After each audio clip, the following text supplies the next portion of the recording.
kasus Wadas? Yang dibully siapa? Ganjar. Itu proyek siapa? Strategis nasional. Punya PUPR. Tapi kemudian saya sampaikan bahwa saya nggak bertanggung jawab, itu punya pusat. Enggak, Mas. Saya bagian dari NKRI. Saya tanggung jawab.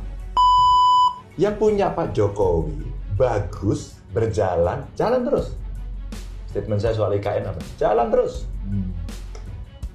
Jalan terus. Dan itu statement saya sebelum terjadi gonjang. Terbongkar, ditumbalkan Jokowi, Wadas, dan Rembang, semua beban dan dosa dilimpahkan ke Ganjar Pranowo. Ini proyek punya pemerintah pusat. Dari PUPR, Balai Besar. Ini bendungan nanti tertinggi. Ini akan menyelesaikan 1 pengendalian banjir, 2 suplai air, dan kemudian derivat turunan dari proyek itu. Nilainya gede banget dan sudah belasan tahun tidak pernah bisa berhasil. Dan kita lobbynya sudah setengah mati untuk bisa mendapatkan ini. Kenapa kita tidak bisa bertugas? Tentu ada yang pro, ada yang kontra. Tapi begitu tindakan agak represif muncul, videonya muncul, satu pun tidak ada yang terbiasa mengatakan, siap, saya salah dan saya bertanggung jawab. Tidak ada, Bapak Ibu. Halo, selamat datang di channel Redaksi Jurnal bersama JJ. Tim Pemenangan Nasional TPN Ganjar Mahfud angkat bicara soal banyaknya serangan yang dilayangkan kepada Capres nomor urut 1 Ganjar Pranowo terkait dengan persoalan Wadas di Benar, Purworejo, Jawa Tengah. Jurkam TPN Ganjar Mahfud Dini Ramadhani menilai tidak relevan jika kasus Wadas dikaitkan dengan kepemimpinan Ganjar di saat menjadi Gubernur Jateng dan Capres di 2024. Kata dia dalam keterangan tertulis Minggu 3 Desember, apalagi kasus Wadas merupakan proyek nasional yang di dalamnya melibatkan kementerian terkait seperti Kementerian PUPR, Kementerian KLHK, Kementerian ESDM yang seharusnya juga memiliki tanggung jawab besar terhadap masalah proyek nasional tentang Wadas ini. Ia memandang sangat tidak adil apabila semua beban tanggung jawab dan dosa dalam kasus Wadas dilimpahkan kepada Ganjar semua. Padahal kata dia dalam kasus Wadas, Ganjar hanya bertanggung jawab dan bertugas sebagai kepala daerah. Ia berkata, betapa tidak adil kalau semua beban tanggung jawab dan dosanya dilimpahkan kepada Ganjar. Padahal dalam hal Wadas, Ganjar Pranowo lebih dikarenakan bertugas sebagai Kepala Daerah Jawa Tengah pada saat itu. Ia menegaskan bahwa faktanya terkait perizinan dan status proyek nasional Wadas merupakan wewenang dari pemerintah pusat, bukan Pemprov Jawa Tengah pimpinan Ganjar. Ia berkata, faktanya terkait perizinan dan status proyek nasional Wadas pada saat itu adalah wewenang pemerintah pusat.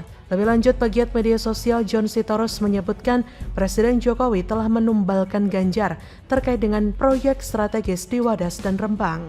Kata John Sitorus dalam unggahannya di X Jumat 1 Desember, Ganjar Pranowo ditumbalkan oleh Jokowi di Wadas. Sebagai ex-gubernur Jateng, John Sitorus menyebut selama ini Ganjarlah yang dianggap bertanggung jawab terhadap 2 proyek tersebut. Narasi yang berkembang di media pun demikian.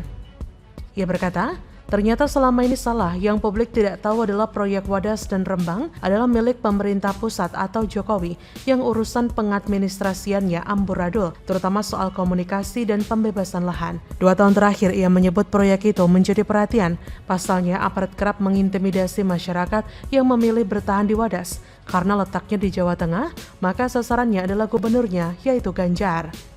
Kala itu Jokowi hanya memilih diam saat kelompok Wadas melawan begitu membabi buta menyerang Ganjar Pranowo. Ganjar dibiarkan jalan sendirian turun ke bawah, dibully habis-habisan dan difitnah luar biasa oleh berbagai orang yang berkepentingan baik secara politik ataupun agenda kelompok tertentu. Padahal kata dia, sebenarnya Ganjar bisa saja lepas tangan karena itu sesungguhnya proyek Jokowi. Ganjar bisa saja kalau itu belak-belakan mengatakan kalau itu bukan proyeknya. Tapi Ganjar tidak mau lempar handuk. Ia ambil tanggung jawab itu karena baginya jauh lebih penting masa depan warganya daripada urusan proyek strategis dengan ambisi tak terukur. Ganjar, kata John Sitorus, kala itu membuka komunikasi dengan turun sendiri ke Wadas dan Rembang, lalu membuka balai kota khusus untuk mereka. Ganjar disebutnya melakukan komunikasi persuasif. Ganti rugi Wadas bisa diserahkan sepenuhnya kepada warga Wadas. Di Rembang juga demikian, Ganjar memilih dihujat terlebih dahulu lalu menundukkan kepala dan duduk bersama menyelesaikan persoalan. Padahal ini adalah warisan dari gubernur sebelumnya dengan pemerintah pusat. Tapi Ganjar memilih ikut bertanggung jawab, kata dia. Ketimbang menimpakan kesalahan pada Jokowi, Ganjar, kata dia, berkali-kali mencoba menyelamatkan wajah Jokowi dalam kasus Wadas dan berbagai kasus lainnya. Kata John, Ganjar sama sekali tidak menyebut nama Jokowi, tapi cukup berkata saya bertanggung jawab. Itulah sikap seorang petarung, kesatria, dan pemimpin besar. Meski begitu, ia mengatakan Ganjar mendapatkan ujian. Selain Wadas dan Rembang, kader PDIP itu juga dianggap bertanggung jawab terkait dengan gagalnya Piala Dunia U20.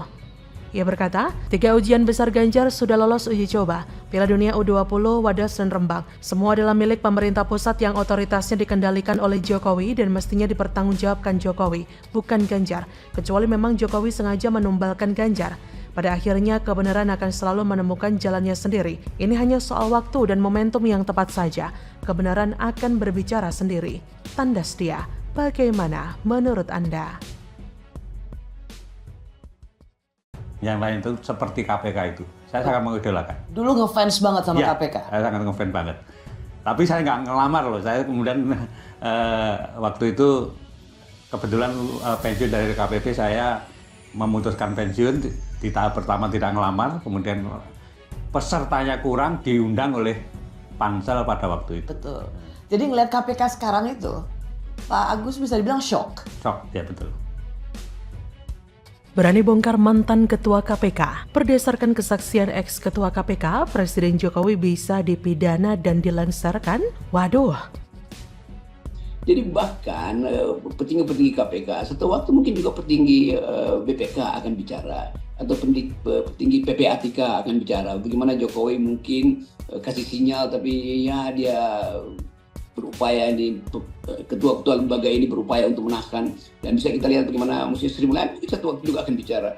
Kalau dia sebetulnya berkali-kali dimarahin Jokowi. Kita mesti bayangkan itu sebetulnya. Dan itu bukan dituduh ya, kita masih bisa berhipotesa karena ada jejak-jejak seperti orang-orang itu. Halo, selamat datang di channel Redaksi Jurnal bersama JJ. Politikus Ferdinand Hutahian menilai berdasarkan kesaksian ex-ketua Komisi Pemberantasan Korupsi, Agus Raharjo, Presiden Joko Widodo bisa dipidana dan dipecat dari posisinya. Dalam kesaksiannya, Agus Raharjo yang merupakan ketua KPK periode 2015-2019 mengatakan ia pernah dipanggil ke istana sendirian dan di dalam ruangan Jokowi sudah marah meminta kasus korupsi EKTP yang menjerat Setia Novanto dihentikan. Kata Ferdinand, dengan kesaksian ini maka Presiden bisa dikategorikan telah menyalahgunakan kekuasaan dan termasuk dalam kategori merintangi atau menghalang-halangi penyelidikan. Presiden Jokowi sebagai pribadi bisa dipidana dan dipecat dari jabatannya. Menurut kader PDIP itu, keterangan Agus Raharjo mengenai Jokowi yang meminta memberhentikan kasus Setnov merupakan skandal besar. Sebelumnya, mantan Ketua Komisi Pemberantasan Korupsi Agus Raharjo mengaku pernah dipanggil dan diminta Presiden Jokowi untuk menghentikan kasus yang menjerat Setnov, yaitu korupsi EKTP. Setnov diumumkan sebagai tersangka oleh KPK pada 17 Juli 2017. Waktu itu ia menjabat Ketua DPR dan Ketua Umum Partai Golkar, salah satu parpol yang mendukung Jokowi. Agus terlebih dahulu menyampaikan permintaan maaf sebelum menyampaikan peristiwa tersebut. Ia mengaku baru pertama kali mengungkapkannya di hadapan media. Kata Agus pada Kamis 30 November, saya pikir baru sekali ini saya mengungkapkannya di media yang kemudian ditonton orang banyak. Saya terus terang waktu kasus EKTP saya dipanggil sendirian oleh Presiden pada waktu itu ditemani oleh Pak Pratikno, kata Agus. Ketika dipanggil sendiri, Agus merasa heran karena biasanya Presiden memanggil 5 pimpinan KPK sekaligus. Ia juga diminta masuk ke istana melalui jalur masjid bukan ruang wartawan. Saat masuk ruang pertemuan, Agus melihat Jokowi sudah marah, namun ia tidak mengerti maksudnya. Tapi setelah duduk ia tahu bahwa Presiden Jokowi meminta KPK untuk menghentikan kasus Setnov. Ia berkata, Presiden sudah marah menginginkan karena baru masuk itu beliau sudah ngomong hentikan. Kan saya heran, apa yang dihentikan? Setelah saya duduk ternyata saya baru tahu kalau yang Jokowi suruh hentikan adalah kasusnya Pak Setnov. Tapi Agus menolak perintah Jokowi karena surat perintah dimulainya penyidikan atau sprindik kasus EKTP dengan tersangka Setnov sudah dimulai 3 minggu sebelumnya. Dan ketika itu tidak ada mekanisme SP3. Agus berkata, saya bicara apa adanya bahwa sprindik sudah saya keluarkan 3 minggu yang lalu di KPK, nggak ada SP3, nggak mungkin saya memberhentikan itu. Salah satu yang membuat heran dan menyebabkan kebingungan yang mendalam di dalam masyarakat adalah salah satu pernyataan dari Koordinator Generasi Muda Partai Golkar, Ahmad Doli Kurnia. Saya ingatkan Pak Jokowi kalau Pak Jokowi memang betul-betul ingin mendapat dukungan penuh dari Golkar dan menjadi kendaraan umum di 2019, ya mari dijaga juga Golkarnya. Dijaga dari apa? Segera tentukan nasib Pak Novanto. Kalau memang secara konstruksi hukum sudah susah dinyatakan tidak terlihat. Saya melihat bahwa pernyataan ini adalah sesuatu yang sangat membantu dan menguatkan Setia Novanto dalam menjalani kasus yang sedang menghancurkan karir politiknya. Hal ini membuktikan jika Setnov tidak sendirian melakukan perlawanan, tapi mendapat dukungan dari partai yang menggunakan jasanya, bahkan sampai menarik-narik nama Jokowi di dalamnya. Saat ini, Setnov melalui Ahmad Doli Kurnia sangat mengharapkan Jokowi melakukan intervensi dan campur tangan, apakah karena Partai Golkar yang dulunya tergabung dalam koalisi Merah Putih berbalik arah mendukung pemerintahan di bawah pimpinan Jokowi layak untuk mendapat balas budi, atau apakah politik balas budi berlaku pada Jokowi? Dengan kesaksian ini maka Presiden bisa dikategorikan telah menyalahgunakan kekuasaan dan termasuk dalam kategori merintangi atau menghalang-halangi penyelidikan. Presiden Jokowi sebagai pribadi bisa dipidana dan dipecat dari jabatannya. Selebihnya biar masyarakat yang menilai bagaimana kasus ini. Silakan tulis komen Anda di kolom komentar ya.